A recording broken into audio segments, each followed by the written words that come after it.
আসসালামু আলাইকুম ইব্রান। আজকের আয়োজনে আপনাদেরকে খুব সহজ ওয়েতে আটা দিয়ে তৈরি করে দেখাবো অরেঞ্জ কেক। আর এই কেকটি আজকে আমি চুলায় তৈরি করব একদম সহজ ওয়েতে, যে কেউ তৈরি করতে পারবে।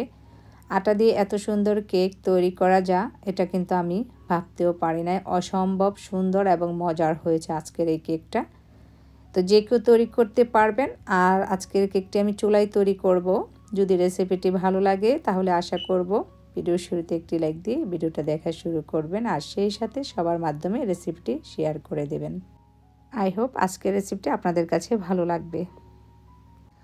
শুরুতে এখানে আমি নিয়েছি 1 কাপ আটা, আর সেই সাথে দিয়ে দিচ্ছি হাফ টিস্পুন বেকিং পাউডার, আর সামান্য বেকিং সোডা, আর স্বাদ মতো লবণ, আর হচ্ছে 1 টেবিল চামচ গুঁড়া দুধ। এগুলোকে আমি প্রথমে চেলে নিচ্ছি। অবশিষ্ট যে ময়লাটুক থাকবে আটার, সেটুক ফেলে দিয়ে দিলাম। দেন এখানে আমি 2টা ডিম নিয়েছি, আপনারা চাইলে 4টা ডিমও নিতে পারেন। আর সেই সাথে আমি হাফ কাপ সুগার দিয়ে দিলাম। দিয়ে ভালোভাবে হ্যান্ড উইক্সের মাধ্যমে এটাকে বিট করে নিচ্ছি। যতক্ষণ না পর্যন্ত সুগারটা গলে যাবে ততক্ষণ পর্যন্ত এটাকে বিট করতে হবে। সেই সাথে দিয়ে দিচ্ছি হাফ কাপ তেল। তারপর আমি এখানে নিয়েছি ভ্যানিলা এসেন্স। আমি সামান্য পরিমাণে ভ্যানিলা এসেন্স নিয়েছি, আর যেহেতু এই ভ্যানিলা এসেন্সটা খুবই স্ট্রং সেই জন্য।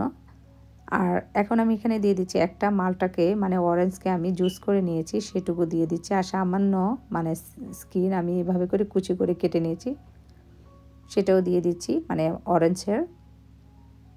তো এই পর্যায়ে এসে আমি যে শুকনো উপকরণগুলো চেলে রেখেছি সেগুলোকে আমি অল্প অল্প করে দিয়ে এই ব্যাটারের সাথে মিক্স করে নিচ্ছি।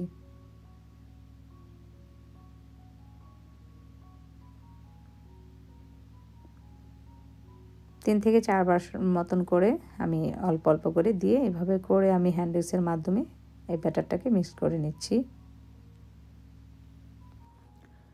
তো ব্যাটারটা কিন্তু আমার মিক্সড করা হয়েছে। আর আমার লাইফের এই প্রথম আটা দিয়ে আমি কেক তৈরি করে নিচ্ছি। এই কেকটা যে কতটা সুন্দর হয়েছে এটা তৈরি করলে বুঝতে পারবেন। আর এখানে আমি একটা কেকের মল নিয়েছি, তার মধ্যে আমি বেকিং পেপার বিছিয়ে দিয়েছি, আর উপরটাতে সামান্য একটু তেল ব্রাশ করে নিয়েছিলাম।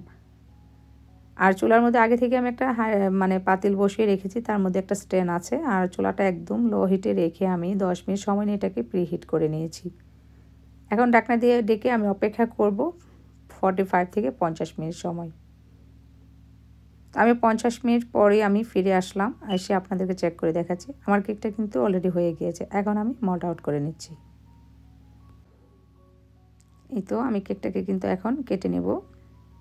আর কেকটা সবসময় মানে নামানোর পর যে কোনো তাওয়াল অথবা র্যাপিং পেপার দিয়ে ডেকে রেখে দেওয়ার চেষ্টা করবেন, তাতে করে কেকটা কিন্তু খুবই সফট থাকবে।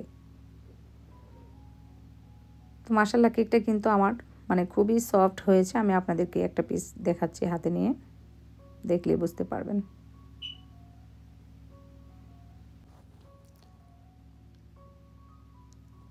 এই তো তৈরি হয়ে গেল আমার খুব সহজেই আটা দিয়ে তৈরি অরেঞ্জ কেক। আর সাধারণত অরেঞ্জ কেক কিন্তু বেশিরভাগই সবাই মানে ময়দা দিয়ে তৈরি করে। তো আজকে আমি প্রথম আটা দিয়ে তৈরি করেছি, অসম্ভব মজা হয়েছে। আপনারা অবশ্যই ট্রাই করবেন, মনেই হবে না এটা যে আটার তৈরি করা কেক।